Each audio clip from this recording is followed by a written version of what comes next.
Hola mis hermanos, amigos, Dios les bendiga, una cápsula bíblica más, compartiendo con ustedes la palabra del Señor día tras día, en este reto que tenemos de hacer la lectura de la Biblia completa durante todo el año.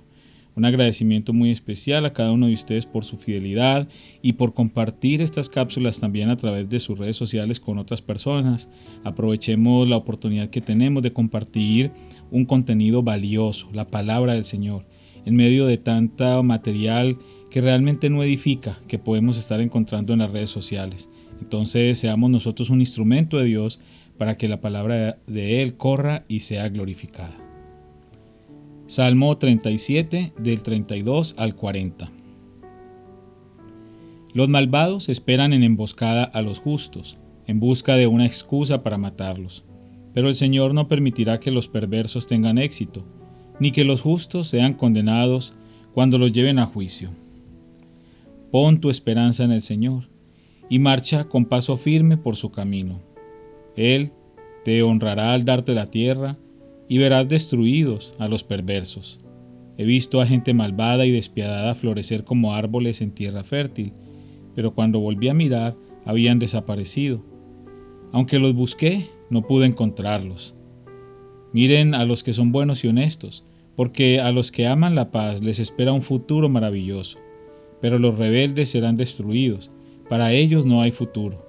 El Señor rescata a los justos, Él es su fortaleza en tiempos de dificultad. El Señor los ayuda, los rescata de los malvados, Él salva a los justos y ellos encuentran refugio en Él.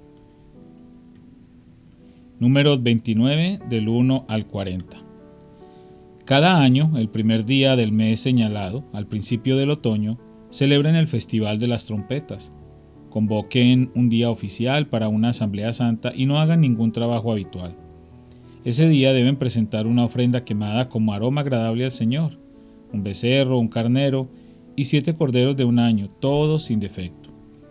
Estas deben ser acompañadas de las ofrendas de grano de harina selecta, humedecida con aceite de oliva, 6 litros con el becerro, 4 litros con el carnero y 2 litros con cada uno de los 7 corderos. Además, sacrifiquen un chivo como ofrenda por el pecado, para purificarse y hacerse justos ante el Señor. Estos sacrificios especiales, junto con sus ofrendas obligatorias de grano y las ofrendas líquidas, son además de las ofrendas quemadas habituales, mensuales y diarias. Se las presenta como ofrenda especial al Señor, un aroma agradable a Él. 10 días después, el 10º día del mismo mes, convoquen otra asamblea santa. Ese día, el día del perdón, el pueblo no debe comer ni hacer ningún trabajo habitual. Deberán presentar una ofrenda quemada como aroma agradable al Señor, un becerro, un carnero y 7 corderos de un año, todos sin defecto. Estas ofrendas deben ser acompañadas por las ofrendas obligatorias de grano de harina selecta, humedecidas con aceite de oliva, 6 litros de harina selecta con el becerro, 4 litros de harina selecta con el carnero y 2 litros de harina selecta con cada uno de los 7 corderos. Sacrifiquen también un chivo como ofrenda por el pecado. Esta es, además de la ofrenda por el pecado para el perdón y además de la ofrenda quemada diaria habitual, junto con su ofrenda de grano y sus correspondientes ofrendas líquidas. 5 días después, el día 15 del mismo mes, convoquen otra asamblea santa de todo el pueblo y ese día no hagan ningún trabajo habitual. Ese día es el comienzo del festival de las enramadas, un festival de 7 días al Señor. El primer día del festival presenten como ofrenda especial una ofrenda quemada como aroma agradable al Señor, 13 becerros, 2 carneros y 14 corderos de un año, todos sin defecto. Cada una de estas ofrendas debe ser acompañada por una ofrenda de grano de harina selecta, humedecida con aceite de oliva, 6 litros para cada uno de los 13 becerros, 4 litros para cada uno de los 2 carneros y 2 litros para cada uno de los 14 corderos. También sacrifiquen un chivo como ofrenda por el pecado, además de la ofrenda quemada habitual con su correspondiente ofrenda de grano y ofrenda líquida. El segundo día de este festival de 7 días, sacrifiquen 12 becerros, 2 carneros y 14 corderos de un año, todos sin defecto. Cada una de estas ofrendas de becerros, carneros y corderos debe ser acompañada por su ofrenda obligatoria de grano y su ofrenda líquida. También sacrifiquen un chivo como ofrenda por el pecado, además de la ofrenda quemada habitual, con su correspondiente ofrenda de grano y ofrenda líquida. El tercer día del festival, sacrifiquen 11 becerros, 2 carneros y 14 corderos de un año, todos sin defecto. Cada una de estas ofrendas, de becerros, carneros y corderos, debe ser acompañada por su ofrenda obligatoria de grano y su ofrenda líquida. También sacrifiquen un chivo como ofrenda por el pecado, además de la ofrenda quemada habitual, con su correspondiente ofrenda de grano y ofrenda líquida. El cuarto día del festival, sacrifiquen 10 becerros, 2 carneros y 14 corderos de un año, todos sin defecto.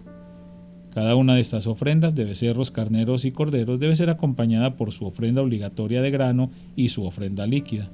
También sacrifiquen un chivo como ofrenda por el pecado, además de la ofrenda quemada habitual con su correspondiente ofrenda de grano y ofrenda líquida.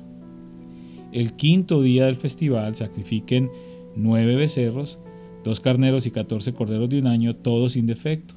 Cada una de estas ofrendas de becerros, carneros y corderos debe ser acompañada por su ofrenda obligatoria de grano y su ofrenda líquida. También sacrifiquen un chivo como ofrenda por el pecado, además de la ofrenda quemada habitual con su correspondiente ofrenda de grano y ofrenda líquida. El sexto día del festival, sacrifiquen 8 becerros, 2 carneros y 14 corderos de un año, todos sin defecto. Cada una de estas ofrendas de becerros, carneros y corderos deben ser acompañada por su ofrenda obligatoria de grano y su ofrenda líquida. También sacrifiquen un chivo como ofrenda por el pecado, además de la ofrenda quemada habitual con su correspondiente ofrenda de grano y ofrenda líquida. El séptimo día del festival, sacrifiquen 7 becerros, 2 carneros y 14 corderos de un año, todos sin defecto. Cada una de estas ofrendas de becerros, carneros y corderos debe ser acompañada por su ofrenda obligatoria de grano y su ofrenda líquida. También sacrifiquen un chivo como ofrenda por el pecado, además de la ofrenda quemada habitual con su correspondiente ofrenda de grano y ofrenda líquida. El octavo día del festival, proclamen otro día santo. No hagan ningún trabajo habitual en ese día. Presenten una ofrenda quemada como ofrenda especial, un aroma agradable al Señor de un becerro, un carnero y 7 corderos de un año, todos sin defecto. Cada una de estas ofrendas debe ser acompañada por su ofrenda obligatoria de grano y su ofrenda líquida. También sacrifiquen un chivo como ofrenda por el pecado, además de la ofrenda quemada habitual, con su correspondiente ofrenda de grano y ofrenda líquida. Presenten estas ofrendas al Señor durante sus festivales anuales. Estas ofrendas son, además de los sacrificios y las ofrendas que presentan en relación con votos o como ofrendas voluntarias, ofrendas quemadas, ofrendas de grano, ofrendas líquidas u ofrendas de paz. Así que Moisés dio al pueblo de Israel todas estas instrucciones, tal como el Señor le había ordenado. Números 30 del 1 al 16. Moisés mandó llamar a los jefes de las tribus de Israel y les dijo: Esto es lo que el Señor ha ordenado. Un hombre que hace un voto al Señor o una promesa bajo juramento jamás deberá faltar a su palabra. Tiene que cumplir exactamente con lo que dijo que haría. Si una mujer joven hace un voto al Señor o una promesa bajo juramento, mientras todavía vive en la casa de su padre y su padre se entera del voto o de la promesa y no se opone, entonces todos sus votos y todas sus promesas siguen en pie.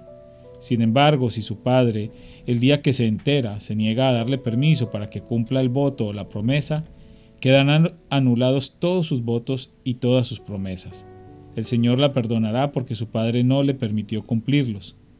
Ahora bien, supongamos que una joven hace un voto o se compromete a sí misma al hacer una promesa impulsiva y luego se casa.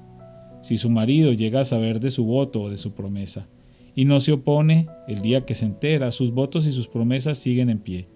Sin embargo, si su marido se niega a aceptar su voto o promesa impulsiva el día que se entere, sus compromisos quedarán anulados y el Señor la perdonará. Pero si se trata de una viuda o de una divorciada, esta persona deberá cumplir con todos sus votos y todas sus promesas. Ahora bien, supongamos que una mujer está casada y vive en casa de su esposo cuando ella hace un voto o se compromete a sí misma con una promesa. Si su marido se entera y no se opone, entonces su voto o su promesa sigue en pie, Pero si su marido se niega a aceptarlo el día que se entera, entonces su voto o su promesa quedará anulado y el Señor la perdonará. Su marido puede confirmar o anular todo voto o toda promesa que haya hecho para negarse a sí misma. Pero si no se opone el día que se entera, esto significa que está de acuerdo con todos sus votos y todas sus promesas.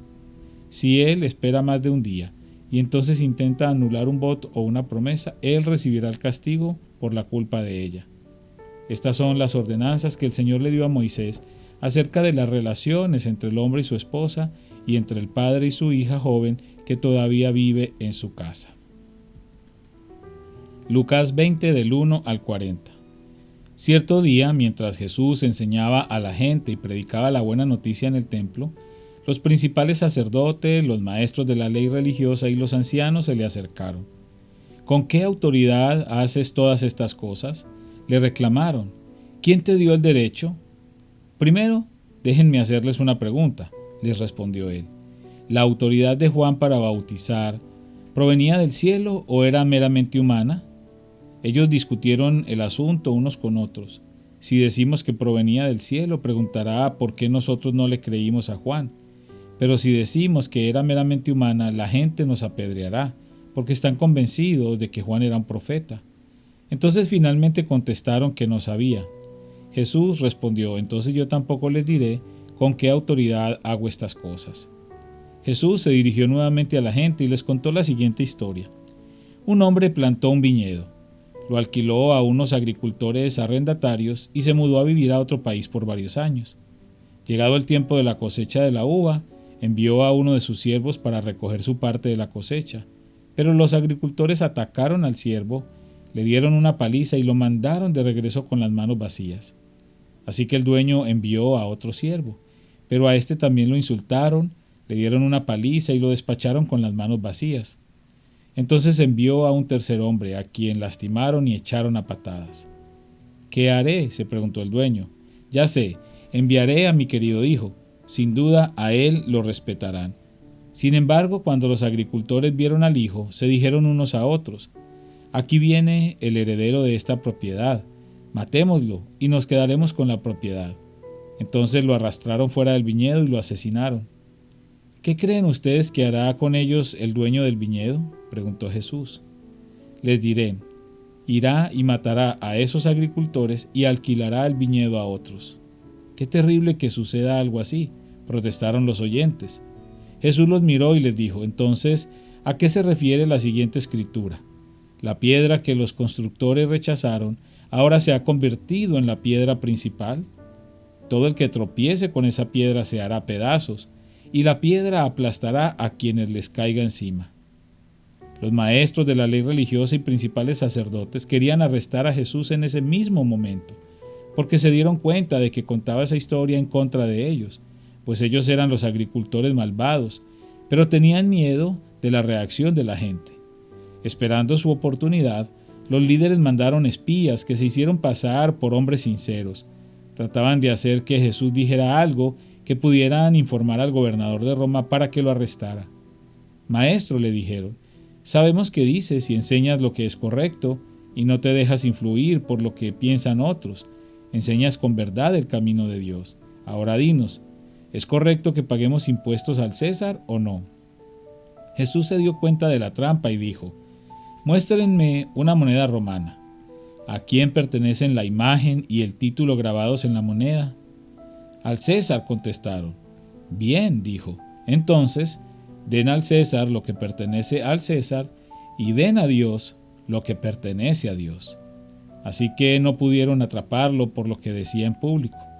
En cambio, quedaron asombrados de su respuesta y se callaron. Después se acercaron a Jesús algunos saduceos, líderes religiosos que dicen que no hay resurrección de los muertos. Le plantearon la siguiente pregunta: Maestro, Moisés nos dio una ley que dice que si un hombre muere y deja a una esposa sin haber tenido hijos, su hermano debe casarse con la viuda y darle un hijo para que el nombre del hermano continúe. Ahora bien, supongamos que había 7 hermanos. El mayor se casó y murió sin dejar hijos. Entonces el segundo hermano se casó con la viuda, pero él también murió. Luego el tercer hermano se casó con ella. Lo mismo sucedió con los 7, quienes murieron sin dejar hijos. Por último, la mujer también murió. Entonces dinos, ¿de quién será esposa en la resurrección? Pues los 7 estuvieron casados con ella. Jesús respondió: el matrimonio es para las personas aquí en la tierra, pero en el mundo que vendrá, los que sean dignos de ser levantados de los muertos no se casarán, ni se darán en casamiento, ni volverán a morir. En este sentido serán como ángeles. Ellos son hijos de Dios e hijos de la resurrección. Ahora bien, en cuanto a si los muertos resucitarán, hasta Moisés demostró esto cuando escribió acerca de la zarza ardiente. Mucho después de que Abraham, Isaac y Jacob murieron, él se refirió al Señor como el Dios de Abraham, el Dios de Isaac y el Dios de Jacob. Por lo tanto, Él es Dios de los que están vivos, no de los muertos, porque todos están vivos para Él. Bien dicho, maestro, comentaron algunos de los maestros de la ley religiosa que estaban allí, y después nadie se atrevió a hacerle más preguntas. Padre, te damos gracias una vez más por tu palabra maravillosa, gracias por este privilegio que tenemos de leerla, de escucharla, de meditar en ella.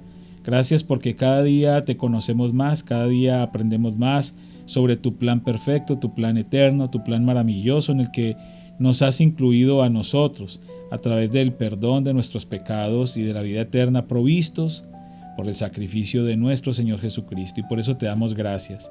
Yo te pido por cada persona que está escuchando esta cápsula, sea cual sea su necesidad, te pido, Señor, para que seas tú obrando un milagro en este día en favor de ellos, conforme a tu perfecta voluntad. En el nombre de Cristo Jesús te lo pido. Amén.